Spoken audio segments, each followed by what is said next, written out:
லூக்கா எழுதிய நற்செய்தி அதிகாரம் 4 இறைவசனங்கள் 1 முதல் 13 முடிய.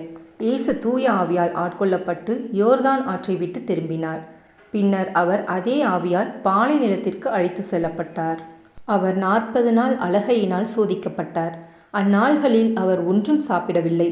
அதன் பின் அவர் பசியுற்றார். அப்போது அலகை அவரிடம், நீர் இறைமகன் என்றால் இந்த கல் அப்பமாகும்படி கட்டளையிடும் என்றது.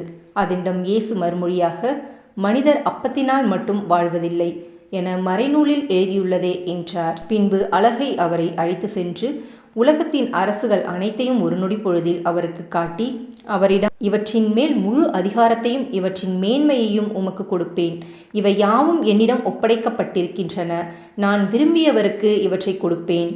நீர் என்னை வணங்கினால் அனைத்தும் உம்முடையவையாகும் என்றது. இயேசு அதனிடம் மறுமொழியாக, உன் கடவுளாகிய ஆண்டவரை வணங்கி அவர் ஒருவருக்கே பணி செய்வாயாக என்று மறைநூலில் எழுதியுள்ளது என்றார்.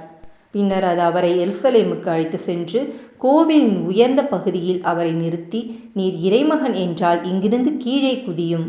உம்மை பாதுகாக்கும்படி கடவுள் தம் தூதருக்கு உம்மை குறித்து கட்டளையிடுவார் என்றும், உமது கால் கல்லில் மோதாதபடி அவர்கள் தங்கள் கைகளால் உம்மை தாங்கிக் கொள்வார்கள் என்றும் மறைநூலில் எழுதியுள்ளது என்றது.